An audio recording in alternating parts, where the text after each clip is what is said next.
now you need to count faster. Okay. 3, 2, 1.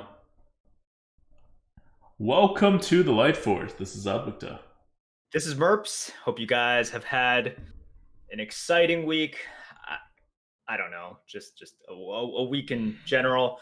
All the weeks kind of blur together, but I hope you guys have had fun doing your modes gaming. Let's talk. Let's talk. Let's start with the arena, which is fully balanced now, and no one can complain anymore. Okay, you can still complain. A lot of the elements that made arena kind of iffy for the last few years are still there, but assuming Blizzard can't remove those, which really it's very hard for Blizzard to remove those. It requires a lot of work, a lot of testing, and they're obviously not willing to put those resources into arena. So given that constraint, it's looking pretty good.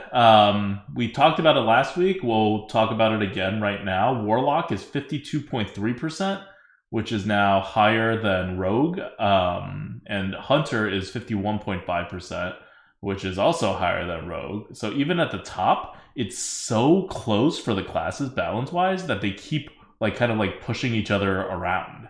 I think last week, Rogue was still number one.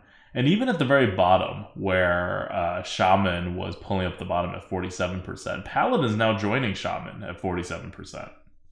And I think the Paladin issue isn't so much that Paladins are terrible now. It's more that the draft is pushing them into a certain direction.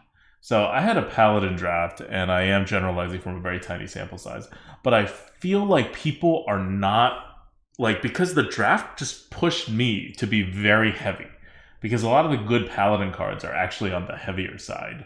And this meta, no matter what class you are, you don't need to go that heavy anymore, because cards do run out now. There is not endless generation. The generation cards have been lowered so much, and you can still see an odd deck here and there that has endless generation. I don't mean one out of every 10 matches, maybe one out of every 5, but it used to be more than half your matches. So the whole meta has kind of shifted, and as a Paladin, you don't have that space anymore, because when decks are not going so much card generation, which is generally a little anti-tempo, they're going to be doing stuff, which is generally tempo.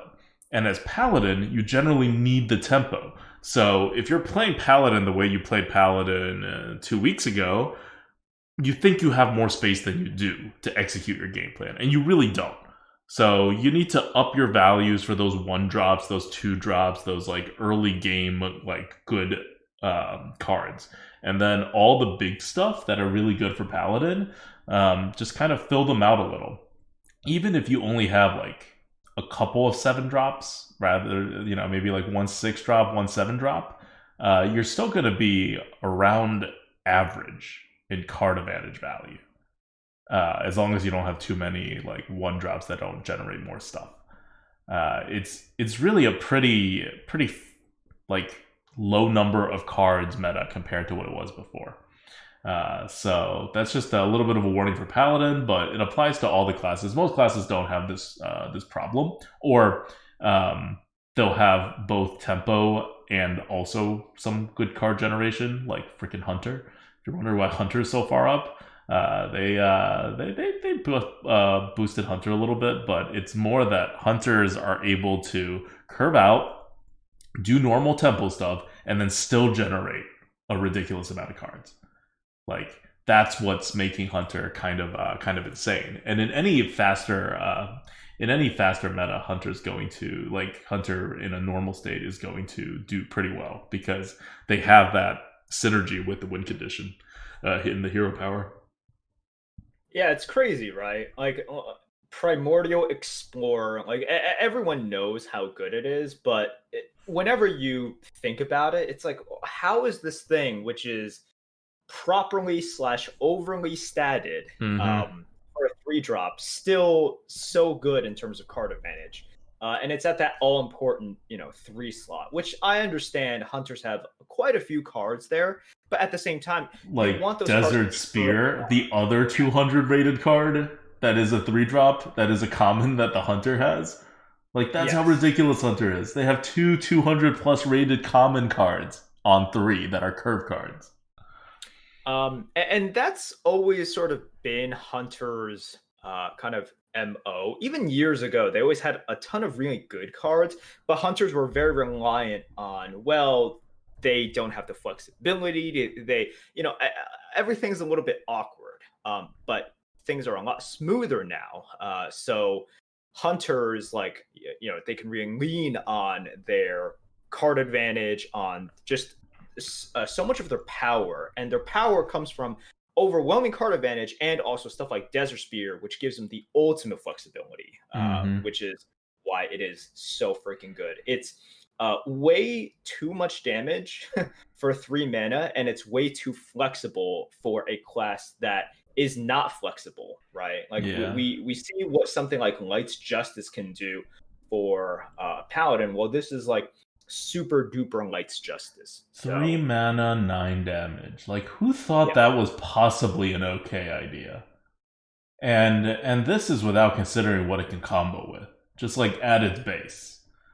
Um, so yeah, I mean, Hunter also has a bunch of those like Death Rattle combos and Beast combos that get pulled off somewhat consistently. But what you're really going to find with how to build your deck right now is you need three things to guarantee a minimal level of success in this meta, and that is one, you need a curve, a tempo-driven curve that should start on two. There's a caveat to that. If you don't start on two, then you need a lot of removals and taunts, like a lot of them. And that is actually very hard to get, but some decks can pull that off. And two is you generally need removals anyway, like removals and taunts anyway. Removals or taunts are so important in this meta because removals and taunts, well, taunts don't really do it directly, but removals do. It prevents damage that could potentially go to your face, and that gets more important if you have the larger deck. These are concepts that were pretty much not existed in the previous meta ever since Skullman's Academy came out, but now they're almost as important as they were before, and it's just something to really watch out for. If you Because there's such swings, right? Like if your opponent plays a Desert Spear, it doesn't really matter what you do. You don't really have the board. You need to be able to remove your opponent's damage dealers before they deal damage to you. You need to be able to put out taunts so that they have to keep removing you in order to deal damage, or else you are going to die. And having heals really helps, especially in classes that use their face, like a rogue or a demon hunter or a warlock. But even in other classes, having like 2-3 things in your deck that can potentially heal your face is such a big difference maker. Everything's very tight now. It's no longer the loose, like, I'll do whatever with my mana, we'll cause this big giant swing at some point and see if they can take care of it with their big giant swing. Now there's a lot more of the old, like, incremental style, but it's not really in small increments anymore. It's in the large swingy increments. But you can't swing back as effectively because you don't have the room to do that. So you need to mitigate the effect of the large swings. Like, they'll get and what I mean by mitigate the effects of the large swings is not so much like play around them, because there's so many large swings in this game still that it's impossible to play around all of them, and some of them just can't be played around. But it's, if you can, obviously do what you did before, which is to prepare a counter swing. Shavera's great for that, just like, something that'll swing the board back in your favor.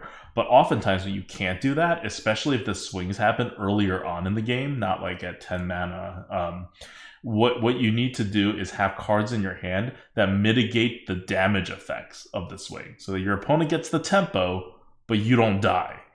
And if you don't die, you can make it to late enough in the game for your actual big board swings to actually take effect. It really makes it like a more skillful way to play, not too different of a game, when it comes to the Sholomance Academy meta.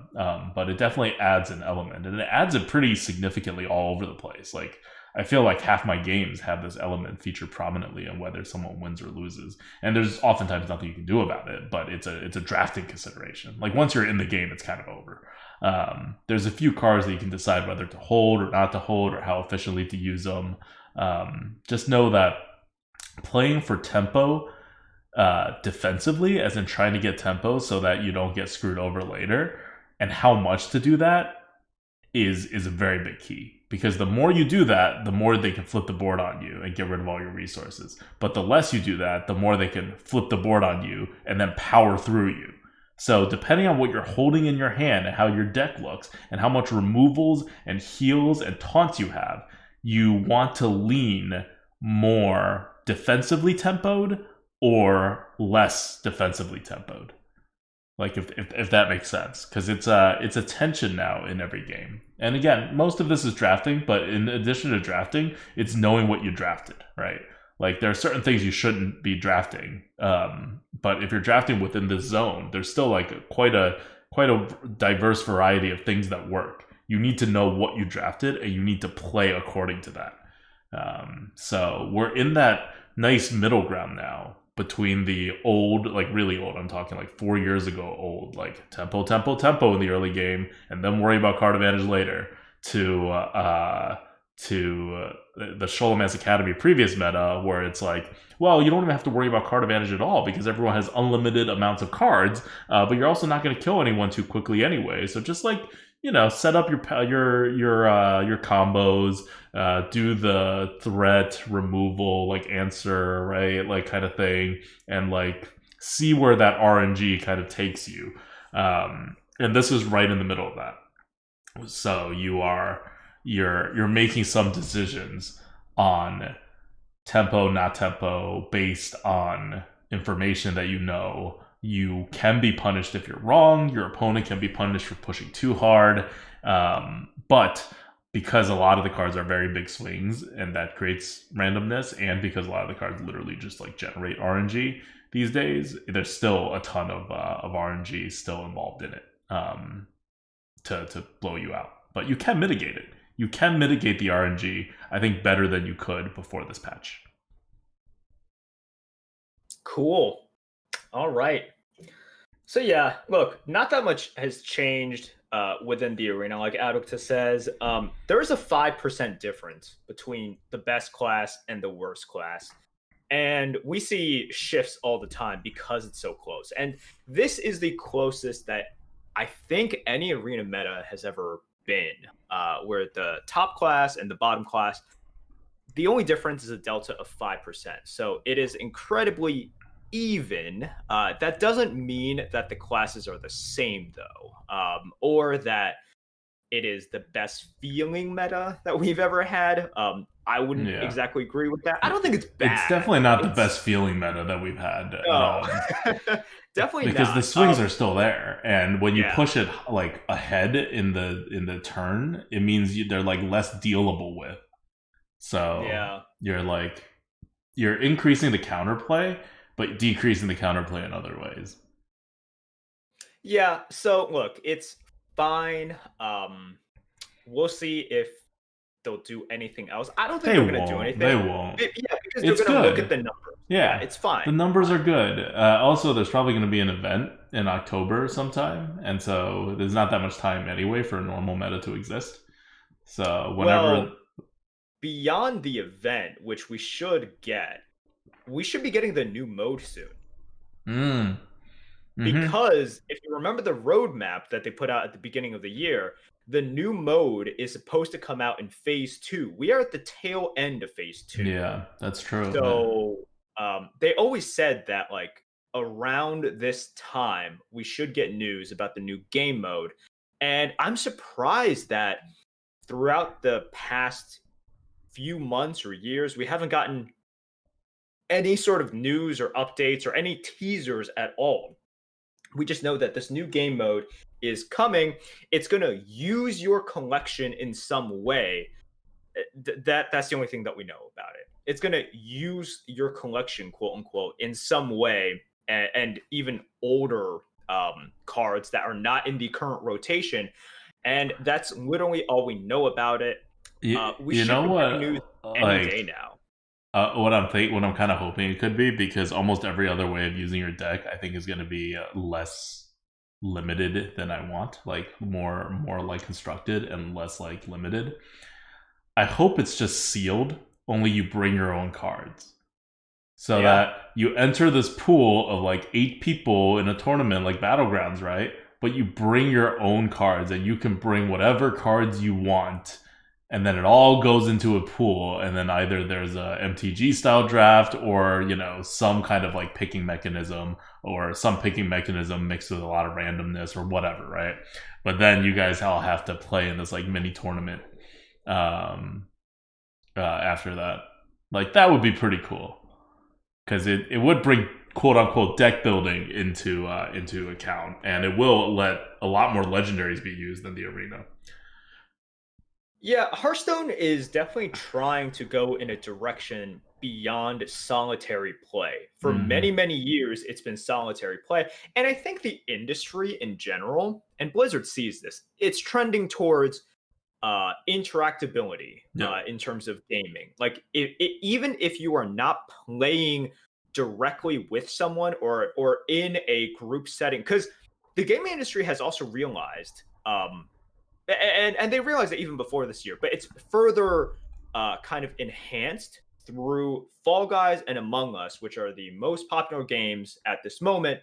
That the like, why work so hard to create a fun, dynamic atmosphere when the most dynamic thing is other human beings, right? Mm-hmm. Um, like, all you need to do is give other human beings the tools to just be their weird, quirky, dynamic selves, instead of you having to program this, like, artificial dynamic setting and everything. Just introduce human beings who are sometimes brilliant and sometimes really dumb and just unpredictable, right? In And the more, chat, Hell Week right now is already saying he's gonna bring Millhouse and Cho to every cube. yeah, exactly. That's the thing. Whenever Oh. you introduce people and their tendencies, you mix the tryhards with the griefers, with like the people that are just wanting to have fun versus the dad who only gets to play once a week. Like, when you mix all of these things together, it creates these endless possibilities. And I can definitely see something like what you're talking about. It would surprise me if it was just sort of like this new solitary experience, because that's just not the direction that games are going. You see all these games, and yes, we still get these triple A titles sometimes, and a lot of times it's like, from franchises that people know about, so they'll buy it, right? It's like your Mario's, your Zelda's, your Final Fantasy, etc. Like, of course they're going to buy it. There's money there. People have nostalgia. Like, it's a known entity. But for a lot of new games, or for a lot of expansion of IP that people already like, they're going in this direction Mm-hmm. because that's what people want, and that's also easier for kind of developers if you can, in a very smooth way, introduce more people into in no pun intended, but in an arena like environment, right? Mm-hmm. Like, have people, multiple people, because in a head versus, in a head to head battle, you're limiting the dynamic factor Yeah. of it. But once you introduce, like in Among Us or Fall Guys, a whole room full of people, anything can happen. So I can definitely see this thing that you're talking about, because it just makes sense. Like, game developers have seen the power of introducing more people and having more people be able to interact with like each other in one setting. So I would totally be shocked if it was just another solitary, quote unquote, solitary experience. Um, because when we talk about Hearthstone, it's a solitary experience. And even though you're looking at something like Arena, which you're like, oh man, it's like, you're facing everyone. No, you're just facing one guy, like, over and over again. You're Mm-hmm. facing what's even more boring than one specific person. You're facing the average. you're facing the field. That's the most boring thing of all. Facing everyone at the same time, it like randomly selected. You might think that's like the most exciting. That's like the least exciting thing, actually. You want to face 10 different people at the same time. You don't want the average of those people facing you one at a time. Yeah. If you want to increase sort of like the wow, what's going to happen factor, right? That's why Among Us and Fall Guys, well, among other things, but like part of the reason that they're so effective. So I'm excited to see the new game mode just because I'm like, what is it? Yeah. And how they can warp like Hearthstone to do it, Yeah. like because there's still an engine to worry about. Like you can't. I mean, maybe they did a whole thing like Battlegrounds. Maybe it's just like an entirely new thing, not just a new drafting interface, and then you play a normal game. Like who knows? But we'll see. All right. Before I get to BGs, I want to do card good bad. Just one last thing, card good bad, which is Penflinger for today. 122 is our average of the neutral scores, so it is pretty good. You're gonna take it over most other neutral cards, but it's not like super top tier, right? Like it's not a Twin Tyrant, but it's still pretty good. And I think there's two fields of people. I feel like, or maybe they're just the most vocal people. They may not be the most of the people. But I think a lot of people underrate the card, and then perhaps even more people overrate the card. Because this card can go off, right? This card can be literally an endless ping. And if you can end on a spell efficiently every turn you use them, you always have a 1 mana, deal 1 damage hero power. Which is not a 2 mana, deal 1 damage hero power. It saves you a mana, and then you can do it freaking repeatedly. So that's all sorts of insane. On the other hand, it could just be an Elven Archer, depending. And Elven Archers these days are not particularly great. So it really comes down to the deck that you have. And that's why I think every time I draft not a Penflinger, people get really mad at me. But I'm always like, I don't have spells. Or if I have spells, I don't have small spells. Like, the true power of Penflinger is to be able to use it, play a spell, use it again, play a spell, use it again. And then maybe play a spell again to pull it back. Or, like, at least deal 1 damage twice, and then pull it back with your third spell. But that requires 3 spells. And in order to get that many spells in an arena deck, you generally need generation. You generally can't just like stack your deck with like 20 spells and 10 minions and be like, oh, okay, now I'll definitely have spells. So it's actually a pretty difficult deck to make, pretty specific deck to make that can really take advantage of Penflinger. And for those decks, Penflinger is a Twin Tyrant. It is that good. And you saw a lot of these shenanigans, especially with Mage and Rogue in the previous meta. So you saw a lot of Penflingers going off. You see it less now because there's less. Those cards that made Mage and Rogue go off have their offering rates lowered. Still a good card, but just know, like, on the scale of really insanely good to just an Elven Archer, where Penflinger is for your deck. And that's its value. The other thing for Penflinger I want to talk about is what to do about it. Obviously, you can't do anything about it when it gets played because it'll get played, pulled back, played, pulled back. But what happens if your opponent leaves a Penflinger on the board? Like, do you prioritize killing it? Or do you treat it like more or less like a 1-1 and get your like better trades? That has been like a puzzle to me since Solomon's Academy came out and I've had to deal with Penflingers. Because there are times, of course, where I don't deal with it, and then it comes back and hits me 6 more times. And then there are way more other times where I don't deal with it, and then nothing happens.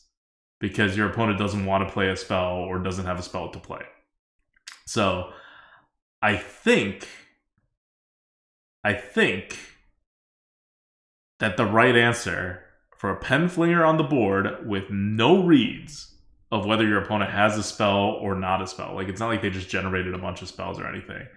I think in those cases, you just leave it. Like, I agree with that. don't Yeah. alter your game plan of how to trade, whether to attack face or whatever. And if it screws you over, hey, at least they're paying 1 mana for each damage. They're not like getting free damage or anything, right? Like the gains are still, they're not like a large amount of gain. And the most ridiculous things that can be pulled off are all towards like the late game anyway. When you have like 10 mana to work with, and at that point, the value is the tempo value is even less of a big deal. They'll just get like an extra card essentially. Yeah, so that's probably a good way to think about it. Like your opponent gets an extra card if they happen to have a spell that they want to play at that time.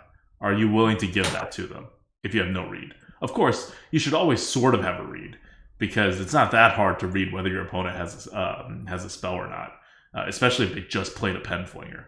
Like, so much of your reads about Penflinger and whether your opponent still has a spell is what your opponent did with the Penflinger the turn before. Like, if he has a lot of small spells, he was probably going to cycle it a couple times. So if he just like played it like an Elven Archer, he probably has like at most one spell. All right, that's my thing on Penflinger. All right, let's talk about Jandice. Because you can say let's talk about BGs, but really BGs and Jandice are the exact same thing.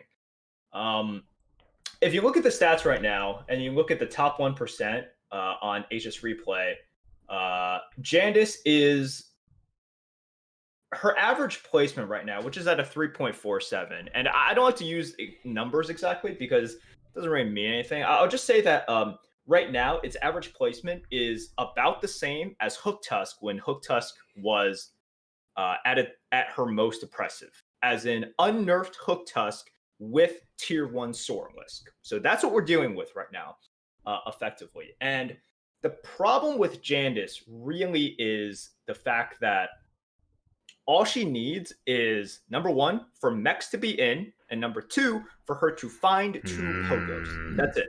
All you have to do is find. You said the P word. Pogos, exactly. You don't have to triple up the pogo. In fact, most of the times it's a bait. You don't really want to triple up the pogos, because if you just go through the game, even without tripling the pogo, and even without finding a brand, you should end the game with approximately 100 pogos. Which is ridiculous, right? Which is like and they may have Divine Shield. Yeah. Oh, yeah. They're definitely going to have Divine Shield. So, look, we all know it's a problem. As to whether or not Blizzard does something, well, we'll have to see. No, we don't have to see. They're going to do something. They're going to do something, but it just depends on how fast they will be. Yeah. Yeah. So, what this means is that, at least for now, we got to deal with it. So how do you deal with Jandice? Because I've already given you the guide to playing her. I'm absolutely serious here. All you have to do, if mechs are in, by the way, if mechs are out, she's still a good pick. She's just not brain dead anymore. Yeah. And you actually need skill to play her, like by swapping jugs and swapping battle masters and swapping all of this stuff. She's still good. She's just not brain dead. But otherwise, you get two pogos, and you literally can spend the rest of your gold on whatever the hell you want. Really, you should be spending it on good pairs in the early-ish game, so you can try to triple into the brand. You should definitely be buying Selfless Hero. Selfless Hero is a great pick. And also, the reason you want those doubles and you want the Selfless Heroes is it gives you the chance to get the brand, and also the Baron is pretty good, because what you can do with the Baron is after you get the Baron, and if you can triple into the Selfless, then your entire board is Divine Shielded, and you can pick up like a Poison Murloc or two, etc., and you're basically playing Poison Divine Shield comp with just huge pogos. So that's sort of the quote optimal way to play her. But really, if you just like herpaderp and just keep swapping pogos, just two pogos over and over again, you should also have a good chance at number one as well. So listen, let's talk about how to deal with Jandice right now, because you're going to see Jandice a lot, and most of the time, just by statistics, she'll be played when mechs are in. So how do you kind of deal with her? Well, number one, just recognize the fact that first of all, you kind of want to face her earlier on. And you don't even want to, like, when you face her early on, you can try to catch her without pogos. That's great. And even if you face her later, there is a chance that you'd rather face her than someone like a Lich King who can just deal much more damage to you. Who like both of them will beat you, but the Lich King will probably deal more damage to you because of his hero power versus her beating you with these tier 2 units. Now, it's not all the time, but so what do you want to do to give yourself the best chance at beating Jandice? And if you've been watching some top streamers, people have adapted as well. They're leaning a bit more into Murlocs, first of all. Murlocs are pretty popular just because of the fact that you can make all your Murlocs equally beefy, and then you can also poison all of your Murlocs as well, such that two of your Murlocs can try to take out the two Pogos on the other side, and you have all of these other beefy Murlocs in order to sort of fight whatever they have left on the board. But also, there's been more of a trend towards Menagerie as well.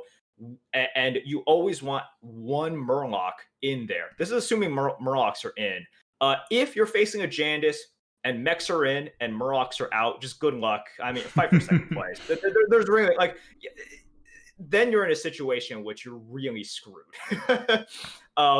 Because you don't have that cheat mechanism, right? You don't have that. But what you want to do is you want to play Menagerie. Set yourself up with Menagerie, because number one, Menagerie is very strong against the field right now. And number two, Murlocs are just one of the best tribes to do Menagerie anyways, because you always have the lookout. And you always have kind of really good, solid buffs with that. So what you want to do, and what I've seen as well, is people play Menagerie, sometimes with just two Murlocs in there, because Murloc buffs are really nice.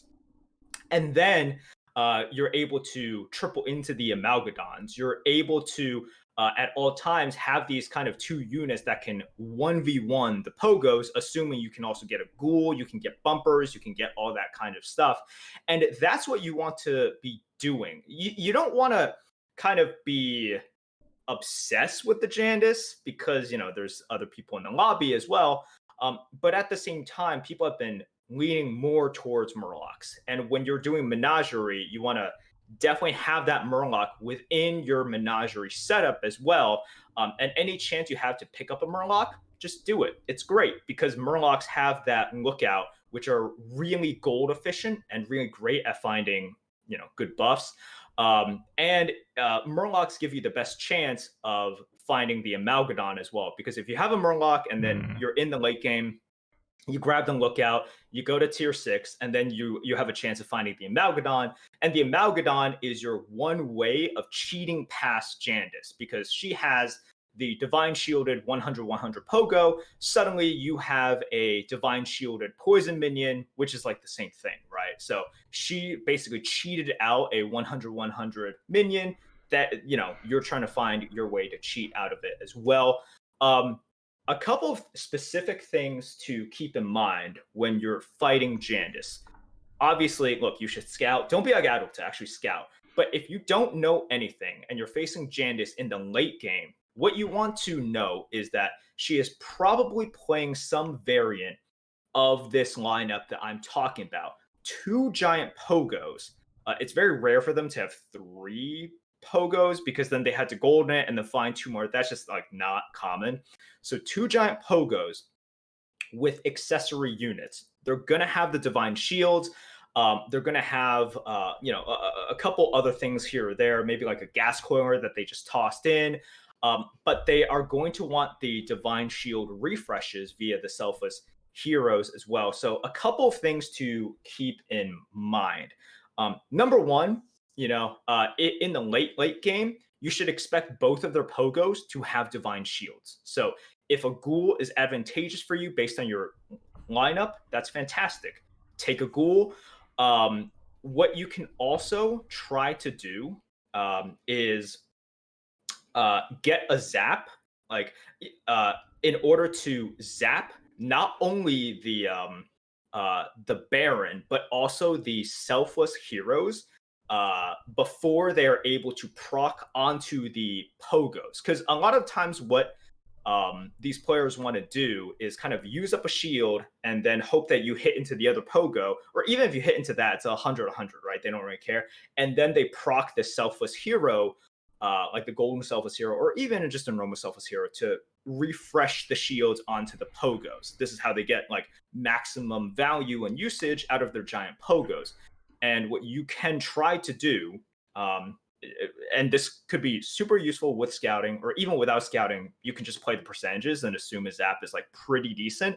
So what you're doing is you're killing the Baron and you're killing the selfless, such that you are not allowing the refresh of the divine shield onto the pogos themselves. So these are small things to consider here, because I think some people look at it, it's like, okay, well, there's no way I'm beating this. Sometimes it's just you didn't set yourself up properly. You had the option to, start leaning towards at least a couple of Murlocs. You didn't do it.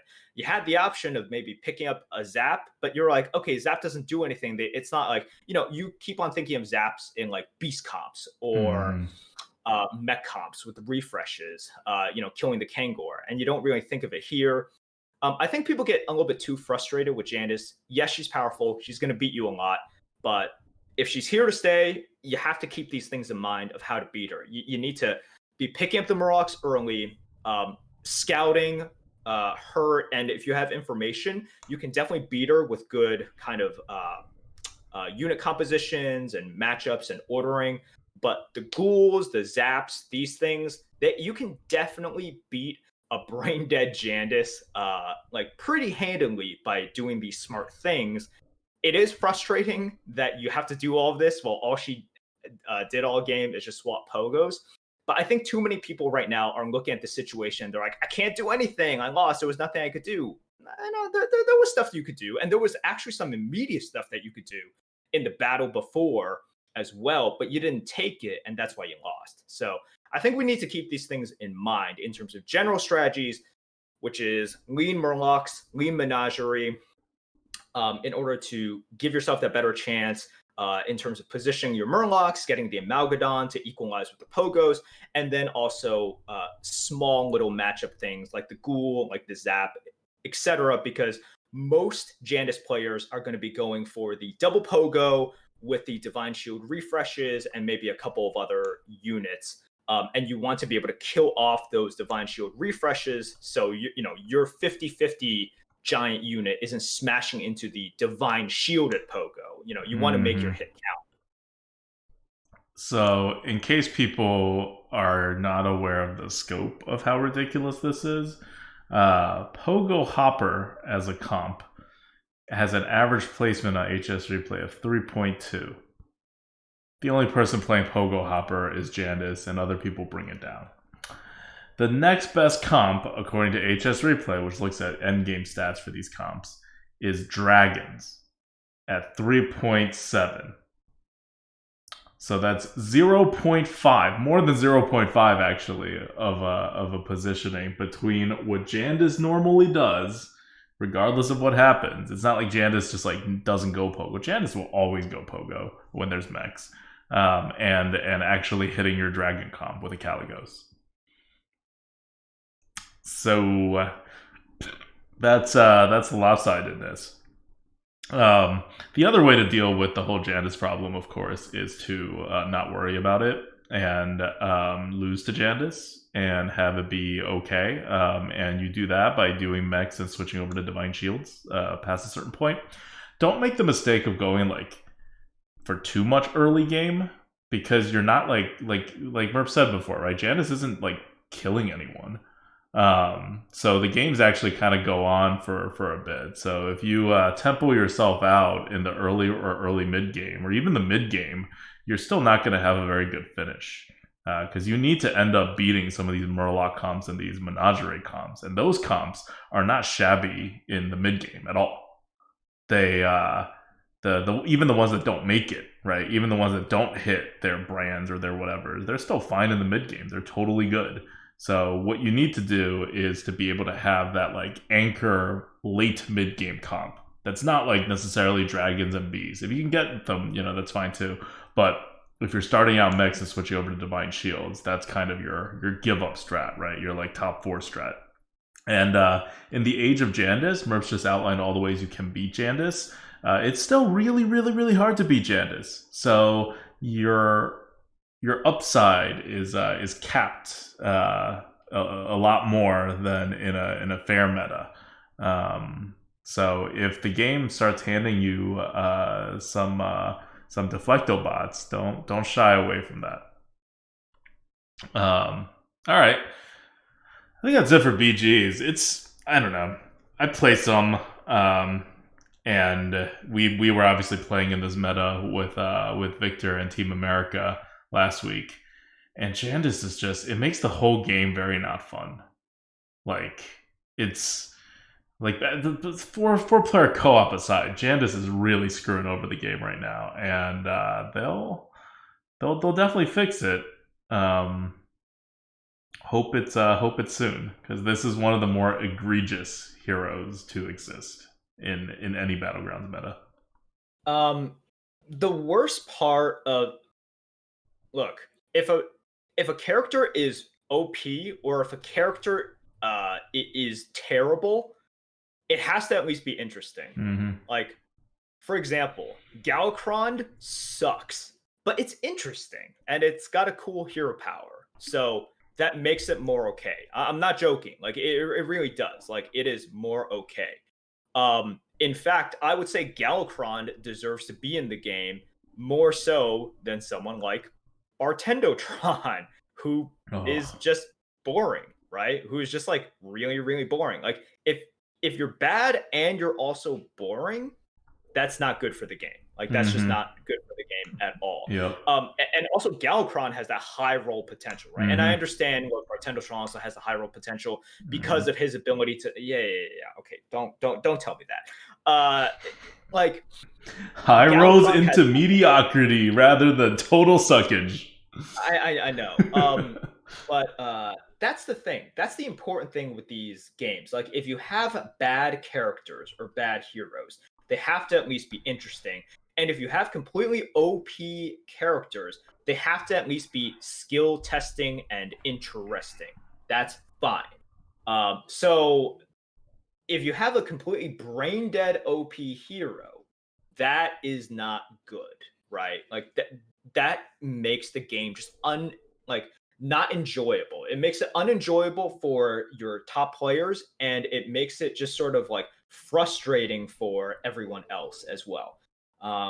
So it's a real big issue, like, that people will have to, like, Blizzard really has to address it. And it's a reason why, like, first of all, I understand, we're not talking about Omu because Omu is not the top of the meta, but at the same time, Omu is something in which it's like, you're good, but, like, it's not the most interesting hero power, but you have to do stuff with it. You have to be engaged. You have to think about what the game is offering to you and then respond appropriately. You're not just trying to look for 2 pogos and then literally, like, just sort of swap them in and out.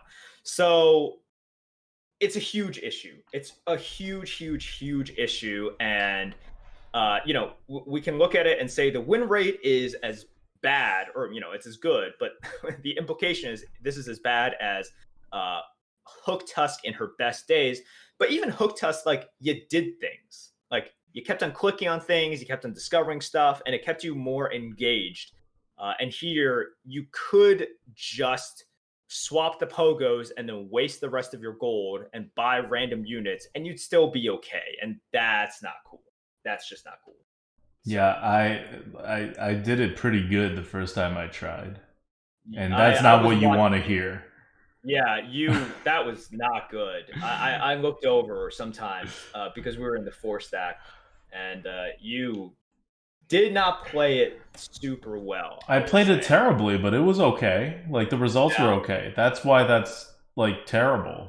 I should fail. You just had it in your mind. It's like, okay, every single turn I have to swap a pogo, and I have to play it. and then everything else, I have no idea. Yeah, and I'll also see I what didn't get happens. a pogo until I was already on like tier 5 or something. It just doesn't Yeah. matter. Um, so yeah, I think that's enough about Jandice and pogos. Yeah, that's it for this week. Yeah, do you have a question from the goat? No. No question from the goat. Let's keep this on the short side. Until next week, then. This is Oddwick. This is Merp. See you guys.